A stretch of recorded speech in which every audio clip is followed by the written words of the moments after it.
Today on the Self Smarter podcast. These are the things that I have found to be very helpful for me to get to a yes, because ultimately exceptions are a reality. And I know as a leader, I am someone who likes to say yes. And so what do I need, or what am I looking for when I know an exception's coming my way? These are, again, my experiences. So I think you should first state that an exception's coming. Mm-hmm. Just own it. Mm-hmm. I mean, call it an exception. And by all means, do not call it a favor. Hi, we're Danelle and Megan, the hosts of this conversation-centric podcast for leaders seeking to be better every day. Whether you choose to be a leader in the workplace, at home, or in your community, we believe the most effective leaders are equipped to not only be self-starters, but self-smarter. Hello, and welcome to Self Smarter. I'm Megan, and this is my friend and co-host, Danelle. Hello, and happy 30th episode. Woo! Time flies when you're having fun, doesn't it, Danelle? It does. So much fun. 30 episodes is a lot of content. It's a lot. A lot of time, yes. a lot of energy. Yes, but it's all worth it. Yeah. All worth it. Totally. And I wanted to mention at the top today that we've gotten some healthy feedback, which we ask for at the end of every episode. So thank you guys for listening all the way to the end. Yeah. You're hearing us and you're giving us feedback, and we're so grateful. I think this person is extra special. I know they listen to the podcast every week. Mm-hmm. And so this feedback is coming to us honestly and transparently. Okay. But here's the deal. This is an extra special request. All right. Okay. And that is because I don't think we can deliver. It's a problem. What? It's a problem because I don't think we can do it. What? It's so nice. They recommended that for helpful. Mm-hmm. That's one of our core values at DMA is helpful first. Mm-hmm. And so they know this, and they recommended that to be extra helpful whenever we have an episode that we're talking about that has connective tissue potentially to another episode that we've previously recorded, that we say the number of the episode, like number 1 or number 15 or whatever, along with the title of it. And I just don't think we can do it. Well, I think it's a good recommendation. Why not? I think I have memory problems. Like, I can't remember what I wore yesterday. I don't know how I'm going to be able to just recall episode whatever. So yeah, listener, we can try. Yeah, no, I'll give it our best effort. But thank you, listener. Keep that feedback coming. We'll do our best. We'll do our damnedest to try to remember. But don't hate us if we say episode 13 and really we mean episode 23, because it could happen. Yeah, I mean, we're going to try. Yeah, we're going to do it. Yeah. We're going to totally do it. Just like your cat. That's all right. Okay, right. Yes. Okay. I told Danelle this. I tell Danelle this all the time. Sometimes my cat tries to make the leap from the couch to the chair.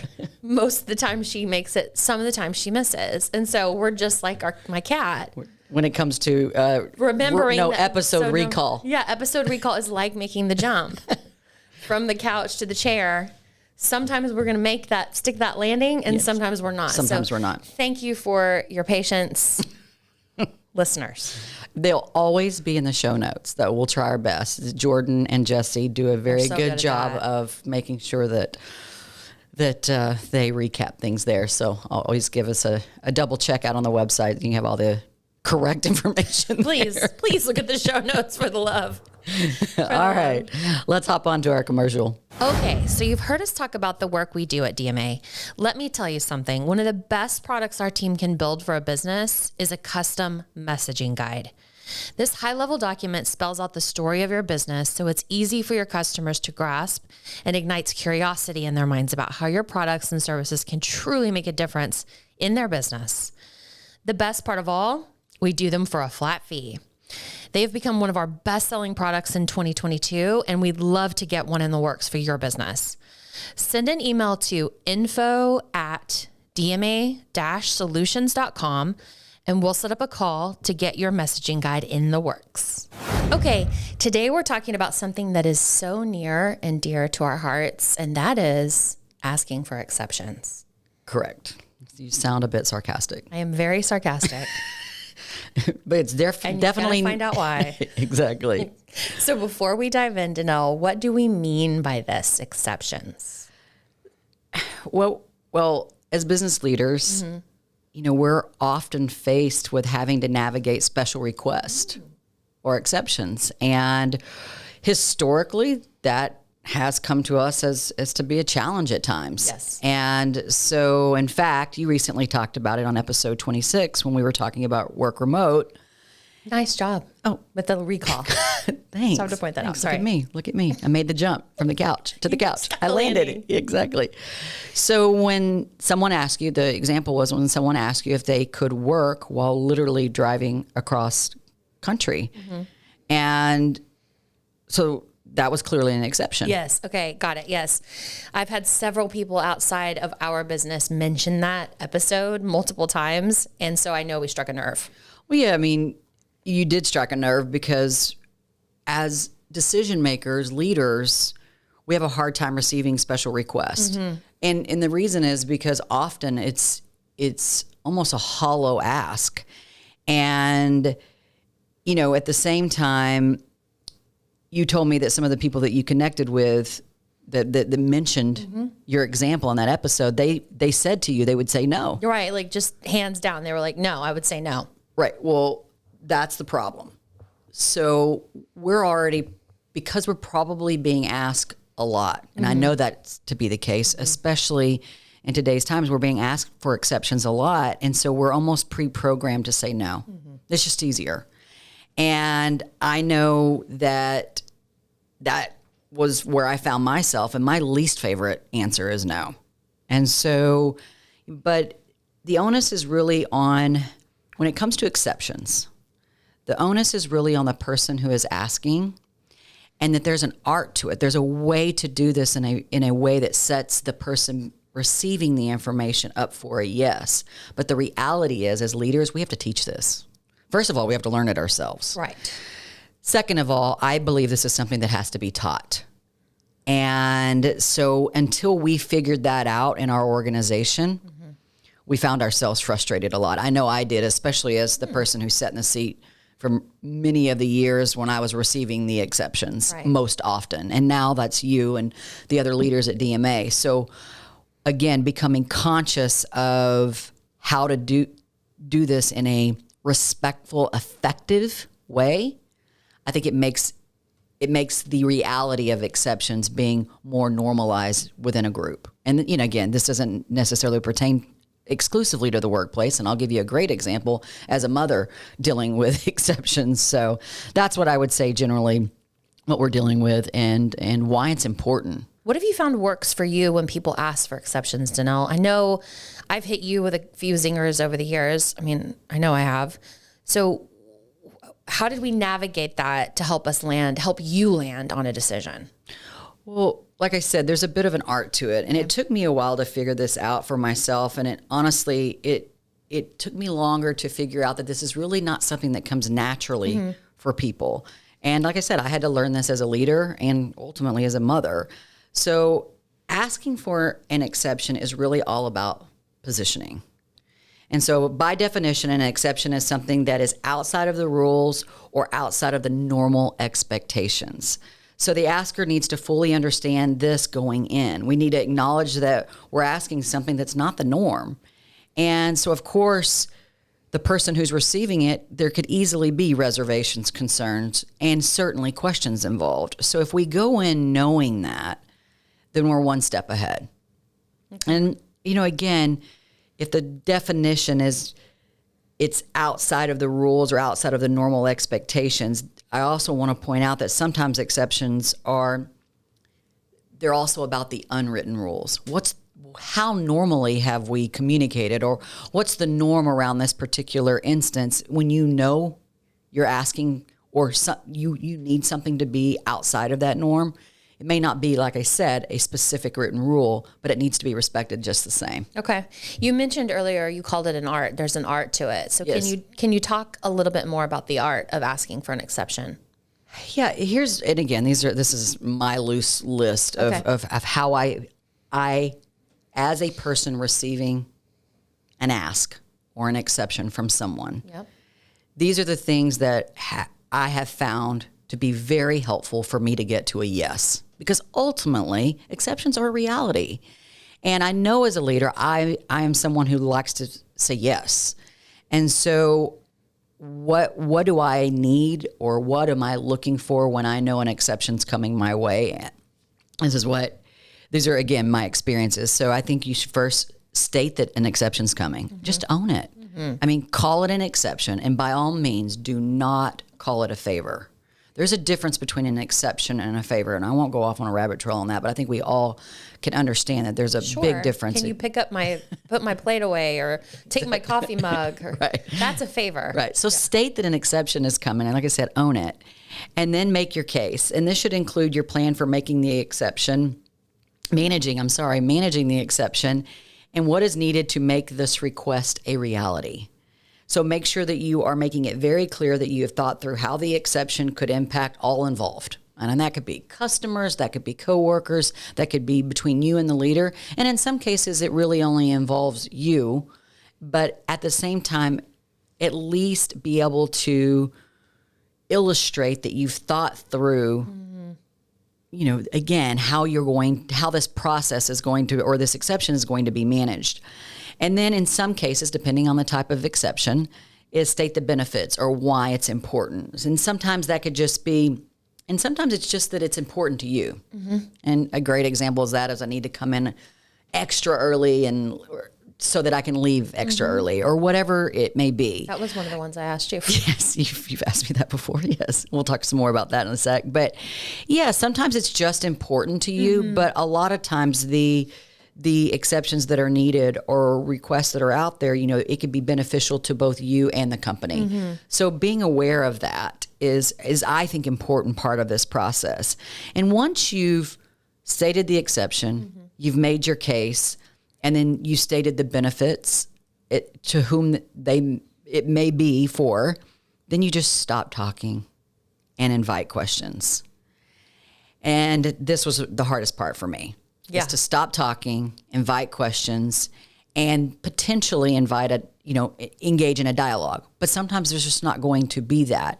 And oftentimes, I think it's important that we offer time to the person receiving the ask to give them some time to think about it. Sure. Now, again, that's going to depend on the enormity of the exception. Right. And I think there's a huge, spectrum in terms of relative to exceptions and really, how heavy weighted they are. It just depends on what it is. Right. But I think it's important that you offer that person the time to think about it and not have to respond on the spot. And again, being anxious Annie as I can be, I've had to learn that for myself, and certainly had to learn to, why that's an important part of the process, meaning as a leader not feeling, or a decision maker not feeling like I had to make a call right away, right then. Yeah. And so that's, again, a discipline on my part that I think is important.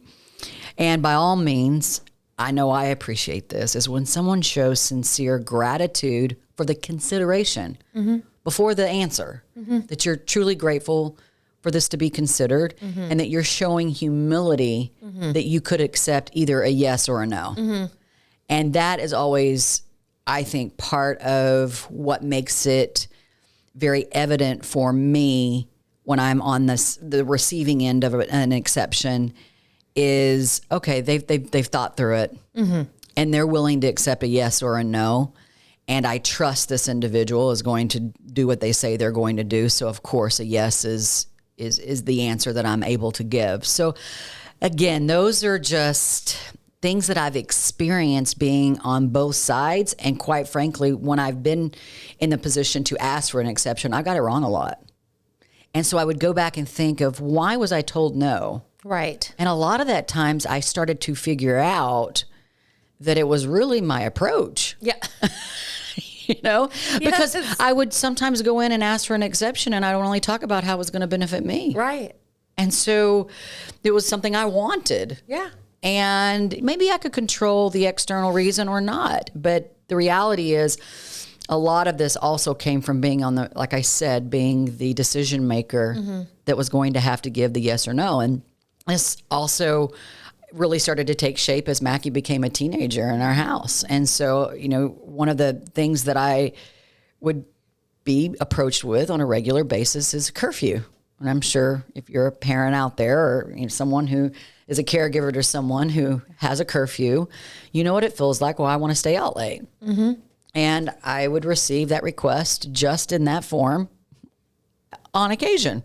Mom, I want to stay out later than 10 o'clock or whatever the curfew. Oh, well, good for you. Like, I want to too. I do too. Okay. So, so what I had to do is instead of just telling her no or getting an answer that frustrated the hell out of me, I know is because I said so. Yes. So both of us had to learn is, I would teach her, like, well, tell me why. Yes. And what's your plan and why are you staying out late? Is it because you just want to hang out or does the movie get out at 10:30 and your curfew's at 10? Like, talk to me give me more information as to why you're asking for this exception and that you've thought through it and that you understand that it's an exception that I'm making on your behalf. So, and what are you going to do to make me feel comfortable in that? Are you going to text me at, what are you going to do that's potentially outside of the norm to make me feel at ease that I'm going, that I've allowed this to go,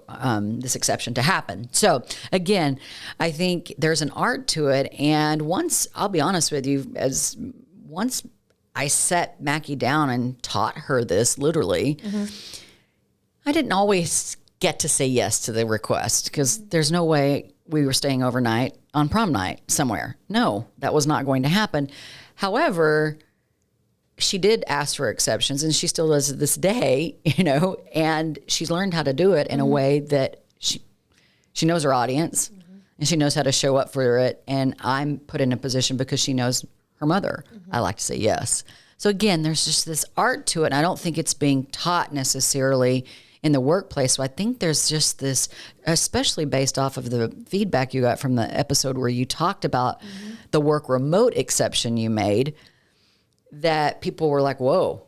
Yeah, I struggle with that. Yes. So again, that's why we're doing this particular topic. Right. Here we go. And people say it transparently. And I love it when people say that to me, like, I don't know how you did that. Like, really? Like, what was going through your mind? And I was honest with them. I was like, well, if you listen to the episode, you can hear me struggling through it, but I want you to know I wanted to say no. Yes. I mean, in your point about teenagers, I mean, we're just getting into all that.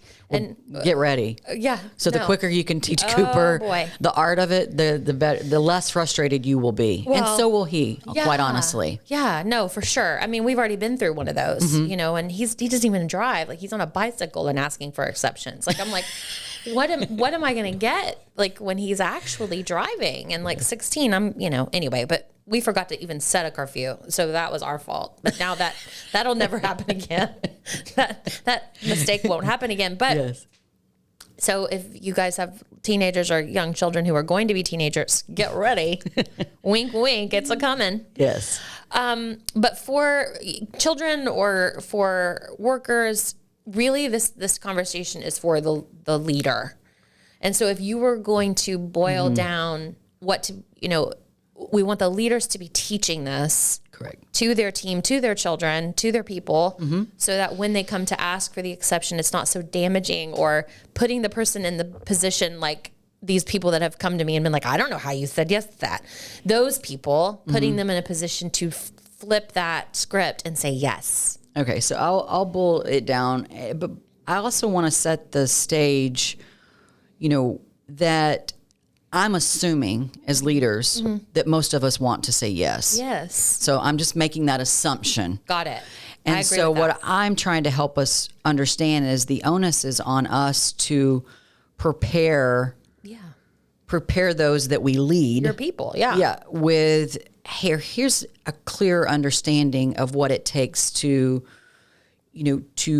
again, effectively ask for exceptions. They're going to come. Right. Now, let me also say that when exceptions become habits, they're no longer exceptions. And so that's a whole nother something you're going to have to deal with. And I also want to add in is that when you have a healthy culture, and a healthy culture is made up in our organization, the way that we define it is a collective behaviors, and our collective behaviors at DMA center around the ideal team player, hungry, humble, smart. So when you possess those things and you're thriving in this organization, you already are a few steps into understanding the importance of showing up in an effective way when you need an exception. Because here the thing is, life is going to require that you need them at certain times. That's right. You're going to have to go outside of the norm. And that could be because your family's out of town. That could be because you have someone sick in your family. That could be because you're a young mom. It could be or dad. It could be a number of reasons. And so what we want to do is we want to handle them, though, these exceptions, carefully and with respect. Mm-hmm. And we need to, as leaders, make sure that we're helping our teams understand the importance of this, the why, and the how. And so that's why, again, we wanted to get more specific on this particular topic in this episode. So what would I boil it down to is, I would say, number one, know who you're asking. So as I mentioned, you need to understand the person that's on the receiving end of the ask. You need to understand what might be their hesitations. You know, what they might be worried about relative to this particular ask. And around here, we know a lot about each other. We spend a lot of time not only learning about ourselves, but learning about one another. And so I think that's, step one. Yeah. So what you're saying is that's where the Enneagram comes into play. All these tools that we're talking about, ideal team player. We just recently talked about working genius. Yep. All those things, if you're doing those things as a leader with your team, you are all equipped to know who you're talking to. Correct. And who you're asking an exception from, so that I'm framing that ask in a way that's going to be palatable.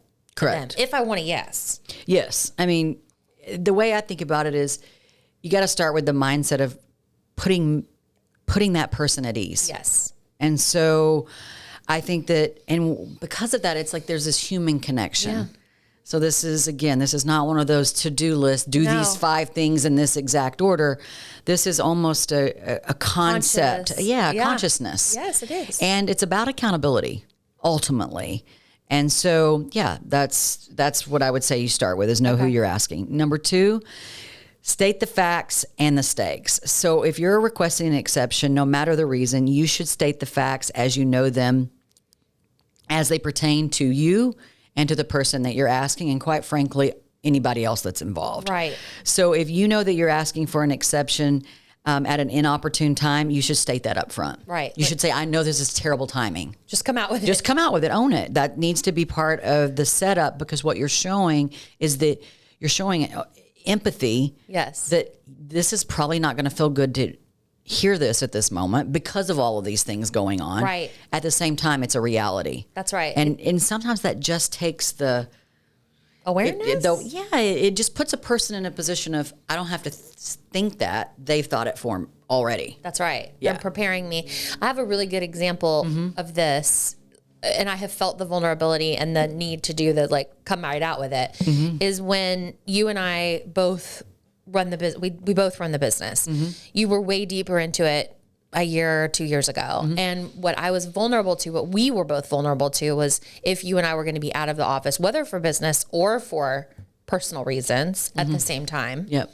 And so things that I would say to you, like if I asked you for time off and I could see that you're going to be on PTO, I would just spit it right out. Ugh, I see that you're already planning to be off this week, and whatever the thing was, whatever the ask was, just to get that out on the table, so that I'm preparing you for that reality. So you're almost anticipating that I'm going to, I'm appreciating that fact. Yeah. You've given me the indicator that you've already thought through the realities of the fact that I'm out personally, and now you need to be out personally for all of that time or a part of that time. Yeah. Right. Yeah. And so it takes that initial almost shock. I don't even know if the right word is shock, but let's just call it that for what it is, which leads me to number 3 is, and you do this extremely well, is to offer a thoughtful solution. And you're asking for an exception. So there needs to be a clear indication that you've thought about all that's going to be involved, and that you must offer a thoughtful solution to to the scenario that, and whether that just involves, in this case, it just involved you and me in kind of on the initial stage, but really it involved the whole company. Yeah. Yeah. So, and I think that that's a good example that we can dive in deeper here, because what I want you to explain to our listeners, what it did was it made it so much easier for me. You did all the thinking. All I had to do was say yes and maybe add, and be sure this or that. That's right. So So like what I would do is I would tell you that on that same week. So I would first tell you the truth, like you're going to be out, and here I am asking to be out on that same week. Yep. On that same week, guess what? We're firmed up on loose ends relative to our business operations, because that's what you would worry about. I know that that's what you'd worry about. So I want to just knock that out and tell you not to worry about it. I'd confirm who will be in the office from a leadership perspective and who's going to be doing that oversight and that typical work that you or I would do, just so that you have that comfort level. Yep. And I'd confirm when and how we'd be communicated to in the event something did happen. And quite frankly, even if nothing does happen, we still want to be communicated to, just to know that everything is going okay. And then I would say, does this work for you? Yeah. And and again, most of the time you had thought through probably way further than I even needed. Right. But you had gone through the exercise. You knew all the boxes that needed to be checked, and you thoughtfully thought through it. And what's important too is that exceptions like this, in this case, between two leaders, are going to happen. Yes. But you treated each one as if you'd never asked for that same exception before. And that was important, because and I think would tell that to our listeners, is that we need anybody who's asking for an exception, or those that we're teaching, it doesn't need to be a script. It needs to be, here's the unique scenario, and here's what's going on in the company in this moment. Right. And I am recognizing that, and I have thought through that. That's right. Is there anything I missed, which you would normally ask? And half the time I would maybe add in one or two things and say, oh yeah, by the way, whatever it may be, here's something else to consider. And I mean, again, there's so many different examples of that, but I would say that what you did well, and what you learned to do, and what we're teaching here, is that you thought through everything. And all I had to do was maybe ask a question or two, or add a point. And that's what makes the art of the exception work. Right. And the mindset is important too. And I don't even know that we've talked about it this way, but this is what you had to learn the hard way, and then you taught me how to do it the right way. You take the entitlement out of it. The entitlement brain, that little voice that we all have, that's like, oh, you owe me this. What? No, I don't. Right. You know, like, it's remove that thinking. Like, if you're training someone to think differently about asking for an exception, and you find that they are someone that may have a mindset that might lean towards the entitled, it's just in a floaty type of way is what I'm talking about. Like, kind of flippant. It is. And here's where a lot of times it's unconscious. And I remember, another reason why we're having this topic, or we're talking about it, is because we did a team talk here at the company. Yes. And I basically was like, I'm going to teach y'all how to. Right. Thank you. Yes. It came from a selfish spot. I want to say yes more. Right. And don't make me say no. Don't make me say no. Don't want to say no. Right. I'm a pleaser. I want to say yes. Yeah. And more importantly, I want to be surrounded by people who have the ability to logically think through solutions around exceptions, not just solutions around the marketing problems that we face every single day. Because I know that life is, things in life are going to impact. And this, again, I don't want it, and I want to make sure that I circle back and give a good example of some business exceptions. Okay. But most often the exceptions that we're dealing with have to do with something's going on in someone's personal realm, and they need an exception at work. Yes. So back to my point is, I think it can be unconscious. What it could be is, I know I need this. I know I'm valuable to the company. So of course they're going to want to say yes. You got to kind of erase that thinking. That's right. Because what it needs to be more about is, I own that this is an exception. I'm going to think through all the possibilities of what could worry someone on the other end of this ask. and I'm going to illustrate that I've thought through it. I'm going to be humble enough to accept a yes or a no or a not now. And when you are able to do that, again, unless there's just something completely, I don't know what the exception would be, but there's sometimes going to be a legitimate no. Right. And we need to be willing to accept that. But most of the time, at least in our environment, we say yes more than not. But we have to help our team members take accountability for the process of asking for the exception. And I think that's very important. Some of the, we've talked about out of office as being an exception, and again, that's the most often what we're facing. But another great exception could be, I know we don't have we just faced this recently. We did not have the budget to attend a particular event. So one of our team members really wanted to go to this event. And again, not in the budget. However, their positioning, they had thought through it. They'd come up with some solutions on where we could find the budget dollars. Their plan for why, stating why it was important, how they were going to approach this particular event and the benefits to the company and to them. And they were able to articulate it in a way that makes us want to go, well, at least in this particular instance, we would go find the money somewhere. Yes, the answer is yes, let's go do that. Another example would be if you were supposed to attend an event, but the best thing for the business is for you to stay put. Well, come up with some solutions. If our company's committed to doing this, I don't know, attending a local luncheon or whatever it may be, industry event or whatever, fill in the blank. A lot of the times the solution, if you're thinking through it, the answer is going to be, oh yeah, that's a great alternative. Or I understand that you need to be here. That would be a great opportunity for someone else. Or it's okay if one goes and not two. So Again, there's just countless of examples, but exceptions are going to happen in the business, and exceptions are going to happen with people because of life. That's right. And I know that I did not want to stay in a place of frustration about it, or I didn't want there to be angst on my end, again, being in the decision seat.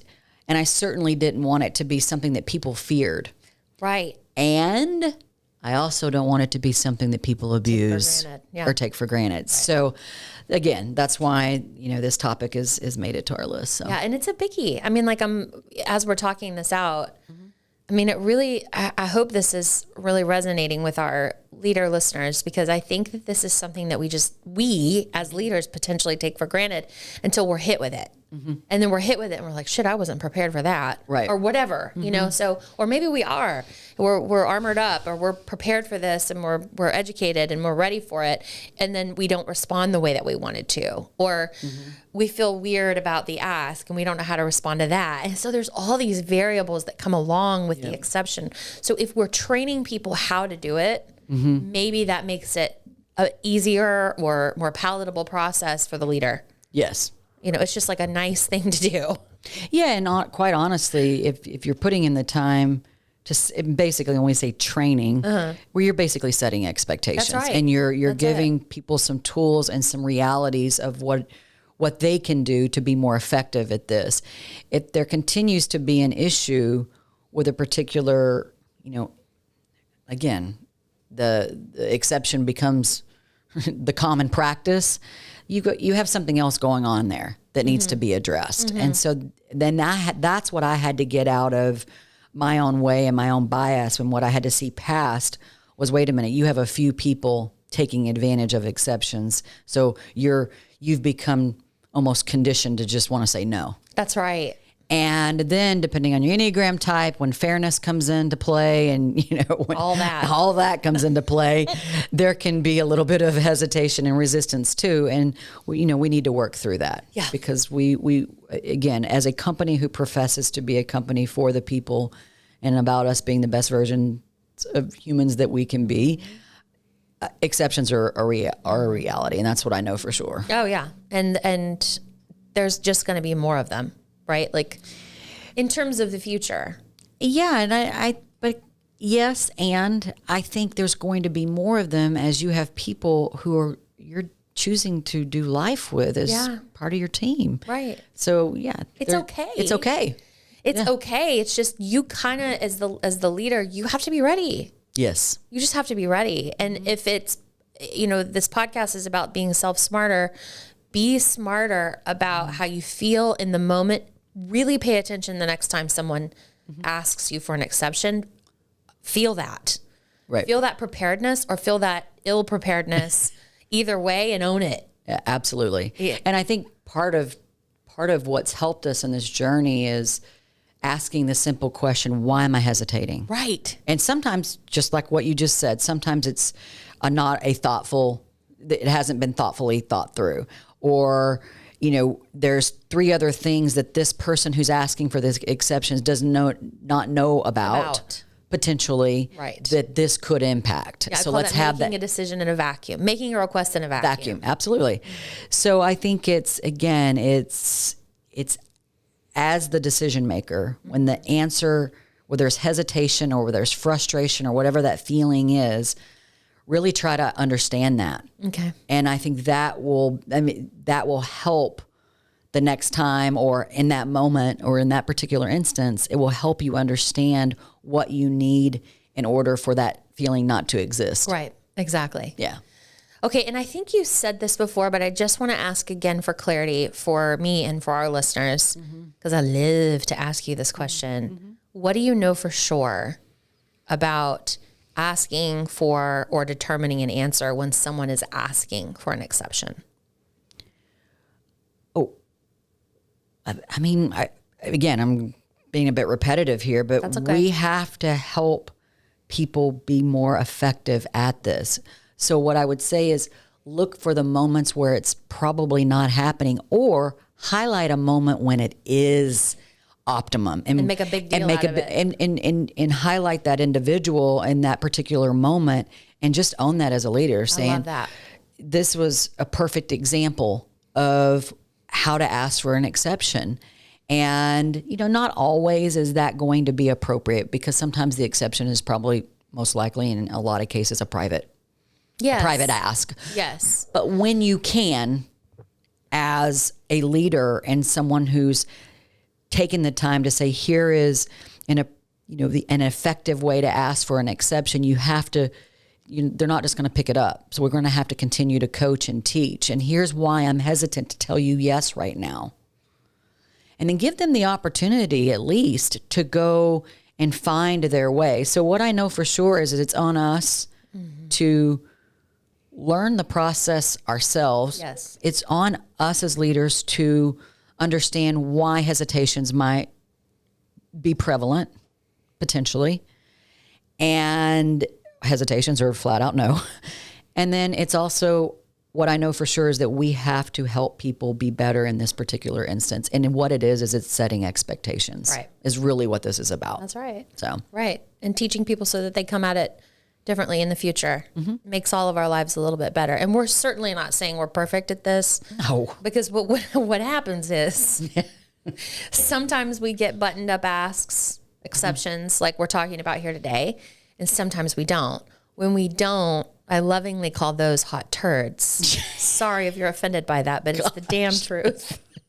Wow. This is. Here we go. I'm getting real. But Yes. I'll tell Danelle, and she knows if I say, well, I got a hot turd today, she knows exactly what I'm talking about. Yes. I don't even, she'll be like, oh God, like what was that? How did that look? So. And what's interesting about that is, if you've noticed in the last several times you've brought that to me, really the coaching was with you. It really, I'm like, why are you frustrated? And then you would, we would talk it out. I mean, just spoken as someone who's going to a lot of therapy right now. I've become a pseudo therapist. A pseudo therapist. But I would just say that, you're right. Like, and I would hope that leaders listening would have someone that they could talk through some of these instances to, or a peer, to say, why is this bothering me? Like, why? Like, explore why it is. Like, why am I mad? And I know I've said that to you. Like, I am angry. And you'd be like, okay, well, let's talk about that anger, and I'm, because I'm not normally.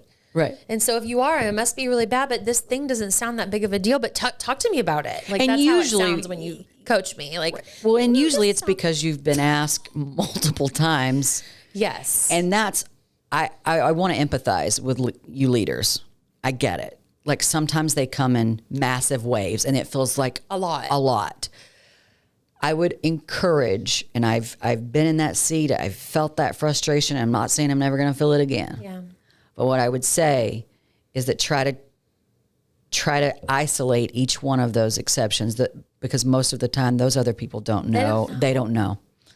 And if you're sitting in a seat where you have that many people that are relying on you to make these decisions, that could be more of a blessing than a curse. You're right. However, it can feel that way when a lot's coming your way, or maybe you're just in a stressful moment in time, either personally or professionally, because we're all human.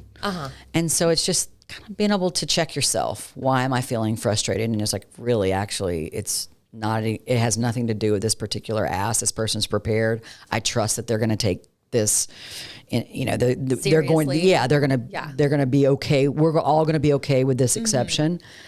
However, I'm dealing with X, Y, Z, and just owning it. Right. So, yeah. And thank you for that therapy, Janelle. I'll send you my invoice. We will put it in the show notes.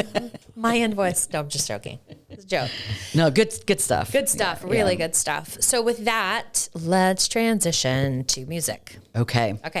I'm excited about this one because it's so relevant. Okay. Right now. And it's so weird that it's relevant because it's super old. Like, I don't want to say super old because it's our age, but this is like a 40-year-old thing. Here's the deal. All right. I recently sent you a song to listen to. You did. Because I had explored this person. And I told you, this artist was making a huge comeback. Do you remember who it was? Yes. Okay. And the reason why I remember it is because my daughter sent me the same song on almost in the same, it seemed like in the same minute, but it was very near. Y'all sent it at the same time. And Kate Bush. Yes. And so her song, and I'm sure lots of you listening are aware of this, the song that has been playing in the latest episode or season, not episode, season of Stranger Things, which, by the way, is a TV show, right? It's a show on Netflix. Yes.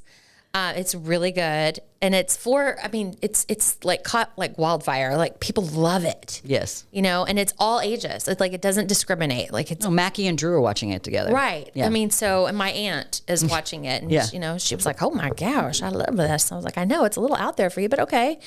But we're obsessed with it. And I know you don't watch it, but Matt, you just said Mackie does. And I know we both love it, but I'm telling you, it's really good. And so the thing is the song of the season. So is it the theme song? No. Oh, it is not. The theme song is really cool and very 80s-ish. Okay. So it's like it's set in the 80s. You're kind of unclear, but just things that they pepper in are from our generation, like us growing up. It feels like us growing up. Okay.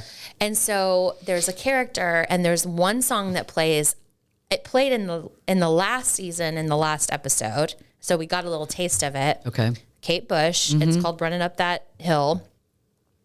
And y'all know, it just plays throughout the whole season because it saves her.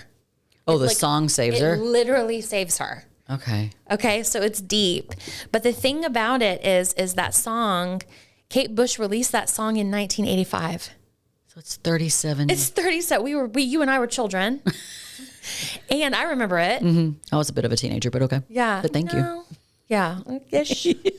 Yeah, okay. You were a young teenager. I was. Okay. But it was evidently, according to some stuff I've been researching about it was quite the feat to encourage her to release the song for the show, but she did it and she's not sorry. And here's why. Since the last season aired, this almost 40-year-old song has made over $2 million to Kate Bush in royalties. And that's according to Fortune magazine. Yes, and so when Mackie sent me the song, it wasn't like Mom listened to the song. Right. She knew I was going to be blown away by the story of Kate Bush.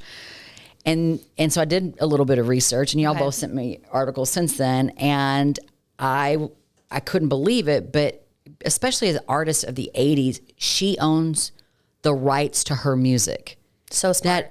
That is especially in the 80s. Like, I would love to know the stats of people who produce music in the 80s, who actually owns the rights to their music. So Warner Brothers distributes her music, but she owns the rights. And that literally a song that she wrote, produced, and like you said, 40 years ago, has made her millions and still counting of dollars. And it's like showing up on Billboard lists again. They're being nominated for awards. My kid loves it. Yeah, your kid loves it. It's so just weird. I love it when these stories of artists who did the right thing all of those years ago because it was the right thing to do. Right. But then are being rewarded for it later. That's, I don't know. I love those kind of stories. And so I'm so glad that you both of you, that you shared it with me. And that's why we wanted to share it with our listeners, because that's an incredible story. That's going to be very rare that happens. And you could really just watch this one season and be fine. Like, you don't have to go all the way back. Okay. Well, dreams are an issue. So once I get control of my dreams. Yeah, no, this is deep. So maybe we'll table that for now. And I wake up singing a song every morning. I don't know that I do too. I do too. That. You do? I do. I think that's normal. Is it? Yeah. Do you, listeners, do you guys wake up every morning with a song in your head? Seriously, I want to talk. Every damn day. I want to know. Yeah, I do too. I do. I have a song every day. We should start texting. What's the song? Okay, I will. Yeah. Okay, well, today it was the song. And I think it was because I was prepared, I guess, in my sleep. Aaron said I was talking a lot last night. Oh, well. I was like, well, I was preparing for the podcast. And I woke up singing Running Up That Hill. So when I wake up, I know. Yeah. When I wake up singing a song I can just hear it in my head. I don't sing it. I can physically hear it in my head. I have to hear it. Yep. So I'll wake up and roll over and grab my phone and find the song on Spotify, type it in with my eyes closed, and then listen to it so I can wake up. Okay. I have to hear it. Oh, wow. Or I'm just singing it, and it's like an earworm. I can't shake it. Yeah. Yeah. Yeah. So interesting. Not that I've ever had a worm in my ear, but you know. I know what you mean. Yeah. But gross. So gnarly. Thank you for that image. But no, it's such a good song. So whether or not, who cares if you like the show or not, listen to that song. It's so good. It is. Running Up That Hill by Kate Bush. Get it. Help her get that 2.5 million. Yeah, exactly. Oh, I don't think she's going to have a problem. No, I don't think so either. Right. Well, we hope you learned something today, or at least open your eyes to a way of asking for or receiving exceptions that are effective and fair in your workplace or with your children. And until next week, ladies and gentlemen, we send you into the week with grateful hearts. Goodbye, everyone. As always, you can connect with us on Instagram and Facebook at Self Smarter Podcasts. You can also leave a rating or review if you enjoyed what you heard today. Not only does this mean so much to us, but it also helps other leaders and future leaders find our community. Thank you for taking time out of your day to join us in becoming self-smarter. This podcast is produced by Snacks Media, and music is from a free platform. Well, that is until Brandy Carlisle reaches out to us to write the original score for our podcast. Friends, have a great rest of your day.